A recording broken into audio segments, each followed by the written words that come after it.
आपका स्वागत है अपने इस YouTube चैनल में। ठीक है, तो हमने 3 पार्ट कंप्लीट कर लिए हैं। तो पार्ट 4 आज हम करने वाले हैं कि 2023 के जो साइंस के क्वेश्चन पेपर है पुराने वाले, उनकी सीरीज चल रही है। तो आपको अगला क्वेश्चन क्या पूछा गया है वो देखते हैं। सबसे पहले तो आइए, अल्किन एवं अल्काइंस को परिभाषित करते हुए एक एक उदाहरण लिखिए। मतलब आपको अल्किन की डेफिनेशन पूछिए और साथ में अल्काइन की डेफिनेशन पूछिए।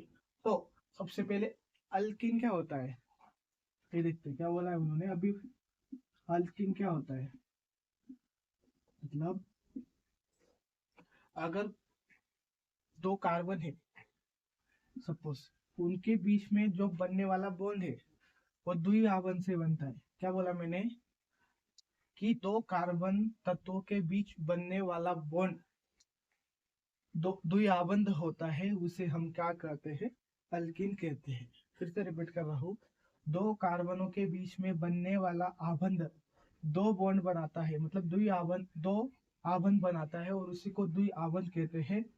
ऐसे हाइड्रोकार्बन्स को हम क्या कहते हैं, अल्किन कहते हैं। ये हो गई उसकी डेफिनेशन। ठीक है, उसी प्रकार तुमको क्या पूछेंगे वो अल्काइन की डेफिनेशन पूछ सकते हैं। तो आप अल्काइन में क्या बता सकते हो, ऐसे हाइड्रोकार्बन्स जिनके बीच में ऐसे हाइड्रोकार्बन उनके बीच में 3 बॉन्ड बनता है, मतलब त्रिआबंध बनता है। इससे कार्बन के यौगिक को हम अल्काइन कहते हैं।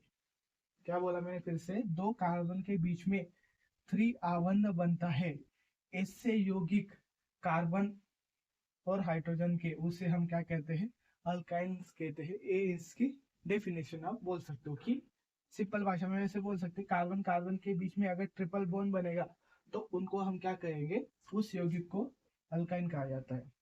कार्बन और कार्बन के बीच में अगर डबल बॉन्ड बनेगा तो उसका बोले द्विआबंध बनेगा, तो ऐसे कार्बन के यौगिक को हम क्या कहते हैं, अल्काइंस कहते हैं, अल्किन्स कहते हैं, अल्किन्स। ठीक है, और हमको क्या करना है, हर कार्बन की वैलेंसी कंप्लीट करनी होती है। किसको, हाइड्रोजन का यूज करके। इसके लिए इनको क्या बोला जाता है, हाइड्रोकार्बन्स।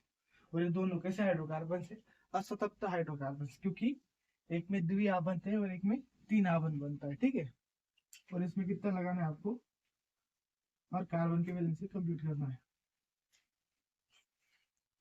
ठीक है, तो ये कितने कार्बन प्रेजेंट है आपके पास, 1 और 2, और 2 कार्बन को क्या बोला जाता है, अल मतलब इथिन बोला जाता है। क्या बोला जाता है, इथिन बोला जाता है। और इधर क्या बोलेंगे फिर, इथाइन बोला जाता है। सिमिलर आपको एक एक उदाहरण पूछा था, बस आपको ये बता, और एक एग्जांपल में और लिख देता हूँ लगे तो। दूसरा एग्जांपल क्या आएगा, मैं क्या करूंगा, इसकी वैलेंसी कंप्लीट है करना, इसको एक हाइड्रोजन लगा दूंगा, इसने 2 बॉन्ड बना के रखे, 1 और 2, और कितना हाइड्रोजन लगेंगे फिर इसको 2 CH को। तो इसको क्या बोलोगे, 1 2 3, मतलब प्रोपीन। इन लगाना पड़ता है इसमें, जब नाम लिखते हैं ना हम, ENE लगाना पड़ता है, और इसमें क्या लगाना पड़ता है पीछे, YN। तो इसको कैसे लिखोगे फिर,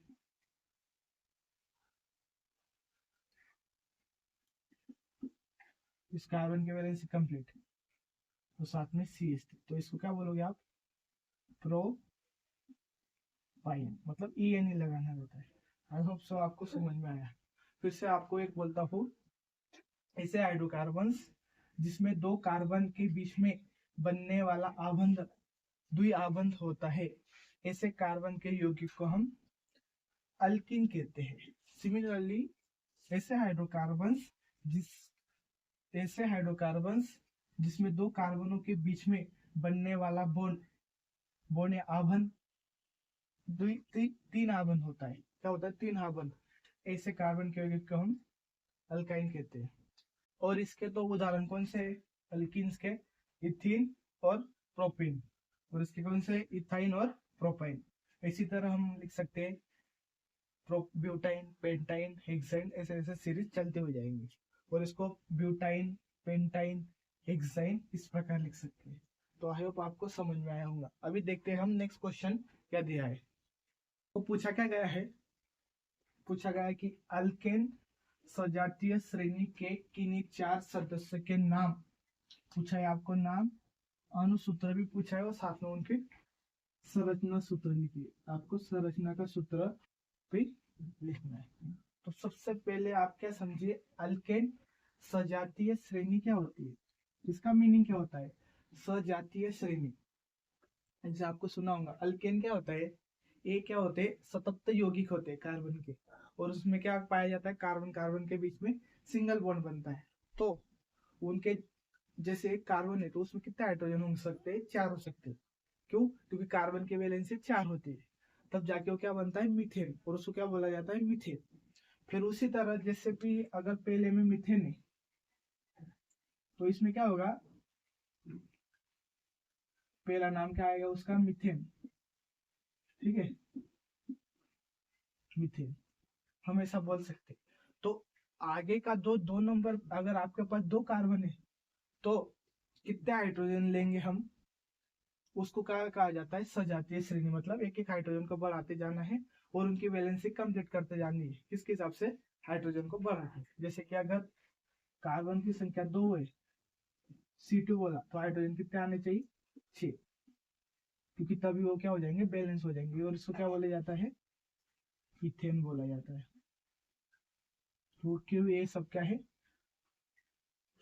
सजातीय श्रेणी का मतलब क्या, उनके बीच में सिर्फ एक CH2 यूनिट को जोड़ा जाता है, इसको जोड़ा जाता है। जैसे कि इसको कैसे लिखा जाएगा, CH4, इसको कैसे लिखा जाता है, C2H6, ठीक है, और इसको क्या बोलते हैं, इथेन बोलते हैं अपन। फिर 3 नंबर में क्या होगा, अभी आपको कुछ नहीं करना है, सिर्फ एक CH2 जोड़ते हुए जाना है, तो ये क्या हो जाएगा, C3H8, क्योंकि सिर्फ एक कार्बन को जोड़ते हुए जाना है इसमें, और 2 हाइड्रोजन को जोड़ते जाना है, तो उसका नाम क्या आ जाएगा, प्रोपेन, ठीक है। और चौथा कार्बन कैसा आएगा, फिर एक CH2 ग्रुप को फिर से जोड़ना है इसमें, C4H10, तो इसको क्या बोलोगे, ब्यूटेन। आपको कितना बोला था, सिर्फ 4 के बारे में पूछा था, तो आपको सिर्फ पहले का नाम देना है CH4, जिसको हम मीथेन बोलते हैं। फिर सजातीय श्रेणी मतलब जैसे जैसे कार्बन बढ़ेगा उसमें एक CH2 ग्रुप जुड़ते हुए जाएगा, तो उसको ही कहा जाता है सजातीय श्रेणी। और आपको 4 के बारे में बताया था मैंने, पहला बोल दिया आपको मीथेन, फिर 2 नंबर पे आता है इथेन, फिर प्रोपेन, फिर ब्यूटेन। अभी मैं आपको इनका स्ट्रक्चर बना के दिखाता हूँ। तो इथेन, मीथेन कैसा होता है, एक कार्बन और उसके साथ 4 हाइड्रोजन, तो इसको क्या बोलोगे, मीथेन बोलते हैं। और इनके बीच में जो बॉन्ड बनता है इसको क्या बोला जाता है, आभन, क्या बोलते हैं, सह संयोजक, सहसंयोजक आभन बोला जाता है, ठीक है। तो इस मीथेन में कितने सहसंयोजक आभन है, 4, जैसे कि 1 2 3 4, तो क्या हो गए, इसके सहसंयोजक आभन कितने हुए, 4। तो एक क्वेश्चन भी पूछ सकते हैं आपको कि सहसंयोजक आभन कितने होते हैं मीथेन में। इसी तरह हम अभी स्ट्रक्चर बनाएंगे इथेन के लिए। क्या बनाएंगे, सबसे पहले 2 कार्बन, ठीक है, तो हर कार्बन की वैलेंसी क्या होती है, 4 होती है, तो उसको उसकी वैलेंसी कंप्लीट करने के लिए उतने हाइड्रोजन की जरूरत होती है। तो इसकी वैलेंसी एक कार्बन के साथ बना के कंप्लीट है, पर उसको और कितनी चाहिए, 3 हाइड्रोजन लगेंगे उसकी वैलेंसी कंप्लीट करने को। अभी बना लिया उसने 4 बॉन्ड, 1 2 3 4, इसकी कंप्लीट। अभी इस कार्बन को देखेंगे, 1 2 3, और इस कार्बन के साथ 4, तो मतलब इसकी वैलेंसी कंप्लीट है, तो इसको क्या बोला जाता है, इथेन। और इसका फार्मूला देख लो, C2H6, मतलब 1 2 3 4 5 6, C2H6, मतलब सिर्फ एक ही CH2 यूनिट को बढ़ाया। तो इसमें सहसंयोजी आबंध कितने होंगे फिर, 1 2 3 4 5 6 7, तो कितने सहसंयोजी आबंध होंगे, 7, ठीक है। इसी तरह मैं अभी आपको प्रोपेन का स्ट्रक्चर बनाता हूँ। प्रोपेन क्या होगा, सिर्फ 3 कार्बन लिखने हैं आपको, और सबकी वैलेंसी, हर एक कार्बन की वैलेंसी कंप्लीट करना है, कुछ नहीं करना है बस।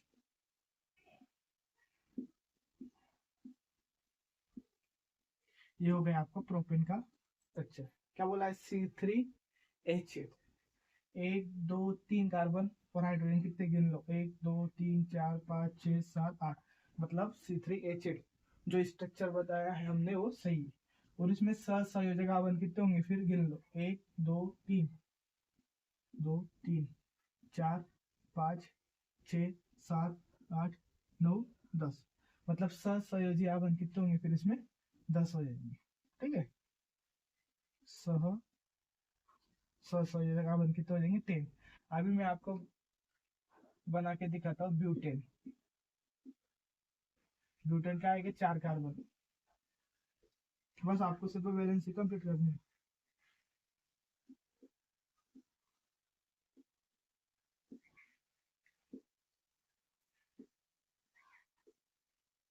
स्ट्रक्चर किसका हो गया फिर? अभी ब्यूटेन का। और अभी आपको पता है सहसंयोजी आवन कैसे गिनते हैं? आप आराम से इसके सहसंयोजी आवन भी गिन सकते हो।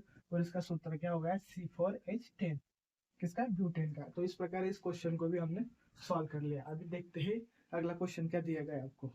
अगला क्वेश्चन क्या पूछा गया आपको कि निम्न के दो दो उपयोग लिखिए, मतलब आपको सिर्फ उपयोग मतलब कहाँ का यूज किया जाता है डेली लाइफ पे उसका पूछा है। और क्या किसके बारे में पूछा है? Baking soda. बेकिंग सोडा को हम क्या कहते हैं? खाने का सोडा, जो घर में घरेलू उपयोग में यूज किया जाता है। और उसका सूत्र क्या होता है? Sodium hydrogen carbonate. क्या किसी ने पूछ लिया आपको कि बेकिंग सोडा का सूत्र क्या होता है, तो क्या बोलोगे? Sodium hydrogen carbonate. ठीक है, सोडियम हाइड्रोजन कार्बोनेट बोला जाता है इसको। और इसको बनाने की विधि कैसी होती है कि NaCl नमक, पानी और कार्बन डाइऑक्साइड गैस और अमोनिया गैस का सब मिश्रण किया जाता है। प्रोसेस के बाद हमको क्या मिलता है? Sodium hydrogen carbonate. और साथ में अमोनियम क्लोराइड बाहर निकलता है। तो इसको क्या बोला जाता है? सोडियम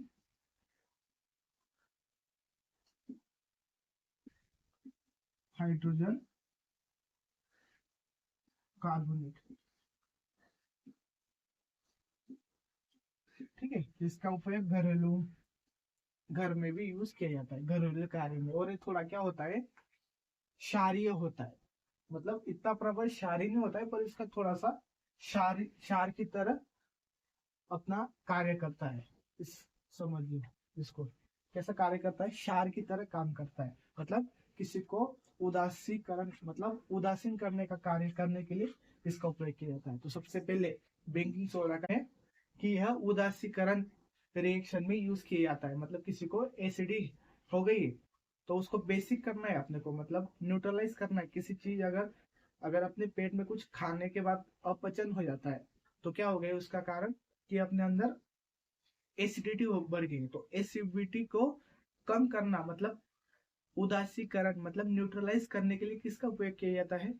बेस का उपयोग किया जाता है। और उसी को हम क्षार कहते हैं। तो क्षार इसको ले जाता है बेकिंग सोडा को, कि जो अपना पीएच जो बढ़ गया था उसको कम कर देता है, मतलब एसिडिटी कम कर देता है और अपना पीएच को बढ़ा देता है, मतलब जिससे कि वो क्या हो जाएगा? न्यूट्रलाइज या उदासीकरण। इसका उपयोग वहां भी किया जाता है। ठीक है, इसके कुछ उपयोग और देखते हैं जो आपको एग्जाम में लिखने को उपयोगी होगी। सबसे पहले इसका उपयोग सोडा अम्ल अग्निशामक में भी किया जाता है। जो मैंने अभी बोला कि अग्निशामक, मतलब आप अगर आप इसका उपयोग सोडा अम्ल अग्निशामक में भी किया जाता है। मैंने अभी जस्ट समझा कि आपको कि आपके पेट में अगर एसिडिटी बढ़ जाती है तो उसको कम करने के लिए किसका उपयोग किया जाता है? सोडा अम्ल अग्निशामक में उपयोग किया जाता है। किसका? Baking soda. दूसरा उपयोग क्या बोला है आपको? यह एक एंटासिड का एक संघटक है। किसका वो संघटक है? एंटासिड एसिड का एक संघटक है, मतलब एंटासिड का एक संघटक है। क्षारीय कैसा होता है? क्षारीय होने के कारण यह पेट में अम्ल की अधिकता को उदासीन करके राहत देता है, जो मैंने अभी बोला आपको। ठीक है। तीसरा, इसका उपयोग रसोई में शीघ्रता से खाना पकाने के लिए उपयोग में होता है। अगर आपको खाना जल्दी पकाना है तो सोडियम हाइड्रोजन कार्बोनेट का उपयोग किया जाता है। साथ ही स्वादिष्ट पकोड़े भोजन में भी उपयोग किया जाता है। और ऐसा भी बोल सकते हैं। और आप इसका यूज केक बनाने में भी यूज किया जा सकता है। ठीक है, तो ये आपके उपयोग थे। और आपको सबसे ज्यादा इंपॉर्टेंट है इसका नाम, सोडियम हाइड्रोजन कार्बोनेट और साथ में इसका जो सूत्र है, ये जो आपको सूत्र दिया है इसको ध्यान में रखना है। और इस बेकिंग सोडा को हम खाने का सोडा भी करते हैं। ठीक है, तो अभी देखते हैं और एक क्वेश्चन। तो अब आपको पूछा क्या गया है, धोने का सोडा, मतलब जो हम डेली लाइफ में यूज करते हैं धोने का सोडा, उसके बारे में पूछा है। कुछ ज्यादा उपयोग नहीं है, लेकिन इसका जो सूत्र है Na2CO3 10H2, इसको समझना बहुत ज्यादा जरूरी है। आपको बस इसको सबसे पहले याद रखना है। सूत्र को हमेशा आपको सूत्र ही पूछेंगे और उसके कुछ उपयोग दिए, जैसे कि सोडियम कार्बोनेट का उपयोग कांच, साबुन, कांच धोने में भी यूज किया जाता है, साबुन एवं कागज उद्योगों में होता है। ठीक है, तो कागज उद्योगों में भी इसका यूज किया जाता है।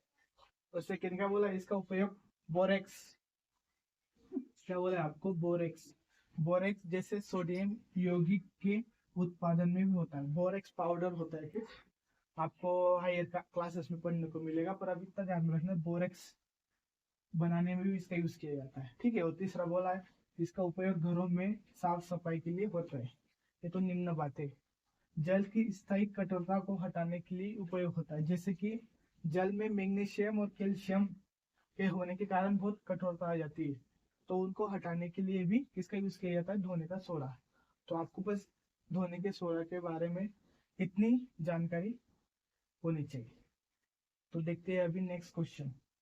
तो हाय एवरीवन, अभी आपको क्वेश्चन क्या है अगला, प्लास्टर ऑफ पेरिस के उपयोग बताना है आपको। तो सबसे पहले प्लास्टर ऑफ पेरिस का सूत्र हमेशा ध्यान में रखना है आपको। क्या है सूत्र, कैल्शियम सल्फेट 1/2H2, और इसी को हम कैल्शियम सल्फेट अर्ध हाइड्रेट भी बोलते हैं।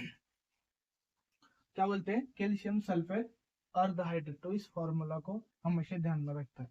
तो प्लास्टर ऑफ पेरिस को हम कैसे बना सकते हैं, जब इस जिप्सम को, जिप्सम का फॉर्मूला क्या होता है, कैल्शियम सल्फेट 2H2O को हम जब गर्म करते हैं कितने डिग्री सेल्सियस पे, 373 केल्विन, इस पे जब हम इस जिप्सम को गर्म करते हैं तब जो ये वाटर के क्रिस्टल होते हैं वो बाहर निकल जाते हैं, मतलब उड़ जाते हैं, वेपराइज हो जाते हैं। तब हमको क्या प्राप्त हो जाता है, प्लास्टर ऑफ पेरिस। क्या बोला मैंने, जब जिप्सम को आप गर्म करते हो 373 केल्विन के ऊपर, तो पानी के जो क्रिस्टल होते हैं वो क्या हो जाते हैं, उड़ जाते हैं। तब अपने को क्या मिल जाता है, प्लास्टर ऑफ पेरिस। और इसका सूत्र हमेशा ध्यान में रखना, कैल्शियम सल्फेट 1/2H2। ठीक है, तो अभी आपको इसका उपयोग बताना है। तो आपको पता है कि इनका यूज हम, जैसे कि डॉक्टर लोग जब हड्डियां मतलब बोन फ्रैक्चर हो जाती तो उनको स्टेबल करने के लिए या फिक्स करने के लिए उसका उपयोग किया जाता है। और हम बोल सकते हैं कि पीओपी का यूज हम जैसे मूर्तियां बनाने में यूज करते हैं, गणपति जी की मूर्ति हो, किसी की भी मूर्ति या खिलौने बनाने में भी इसका उपयोग किया जाता है। एवं जब दीवार खराब हो जाती है तो उसमें डिफरेंस आने लगता है, तब भी पीओपी का यूज किया जाता है, कि जो दीवार उसकी सतह को चिकना करने के लिए भी पीओपी का यूज किया जाता है। और हम बोल सकते हैं पीओ इस प्लास्टर ऑफ पेरिस का उपयोग हम फायर रोकने के लिए, मतलब जब आग लगती है तो उसमें भी इसका उपयोग किया जाता है। और साथ ही चौक बनाने में भी इस प्लास्टर ऑफ पेरिस का उपयोग किया जाता है। ठीक है, आपको ये 2-3 चीजें ध्यान में रखनी, इसकी उपयोग, इसका सूत्र क्या होता है, कैल्शियम सल्फेट 1/2H2O, और किससे बनता है, जिप्सम से बनता है। लेकिन जैसे ही आप पीओपी में पानी डालते हो तो ये वापस किस में रूपांतरित हो जाता है, जिप्सम में रूपांतरित हो जाता है। ये रिएक्शन भी आपको ध्यान में रखना है, कि आपको अगर किसी ने बोला कि पीओपी में जैसे ही पानी डालेंगे 1/2H2O तो किस में कन्वर्ट हो जाएगा, तो सीधा आपने बोलना है तब आंसर कि वह जिप्सम में रूपांतरित हो जाता है। आपको बस इतना ही ध्यान में रखना है प्लास्टर ऑफ पेरिस के बारे में। ठीक है, तो अभी देखते हैं अगला क्वेश्चन क्या पूछा गया आपसे। आपको पूछा क्या गया है, विरंजन चूर्ण के बारे में। तो सिर्फ आपको विरंजन चूर्ण का फॉर्मूला पता होना चाहिए, क्या होता है, कैल्शियम ऑक्सीजन डाइक्लोराइड, ऐसे ही बोल सकते हैं। और उसका जो प्रिपरेशन है कैसा होता है, जब कैल्शियम हाइड्रोक्साइड को Cl2 गैस में डालते हैं, मतलब कैल्शियम ऑक्साइड भुजा हुआ चूने में जब क्लोरीन गैस ऐड करते हैं तब जाके अपने को क्या मिलता है, विरंजक चूर्ण, कैल्शियम ऑक्सीजन डाइक्लोराइड बोल सकते हैं इसको, साथ में पानी बाहर निकलना है। ठीक है, इसका उपयोग क्या किया जाता है विरंजन चूर्ण का, पीने वाले जल को जीवाणु से मुक्त करने के लिए। मतलब जब भी हम पानी पीते हैं, अगर वो हार्ड वाटर है, उसको उसको पीने लायक बनाने के लिए उसमें विरंजन चूर्ण का यूज किया जाता है। दूसरा बोला है रासायनिक उद्योगों में एक उपचायक के रूप में भी यूज किया जाता है, मतलब उपचायक ऑक्सीडेशन का भी यूज करने में इसका यूज किया जाता है। वस्त्र उद्योग में सूती एवं लिनियन के विरंजन के लिए, कागज की फैक्ट्री, लकड़ी के मज्जा एवं लॉन्ड्री में साफ कपड़ों के लिए विरंजन का यूज किया जाता है। मतलब वस्त्र उद्योग में भी इसका यूज किया जाता है। आपको सिर्फ इसमें ध्यान क्या रखना है, विरंजक चूर्ण का फॉर्मूला बहुत इंपॉर्टेंट है और इसकी रासायनिक अभिक्रिया कि कहाँ से मिलता है, बस आपको इतना ही पता होना चाहिए।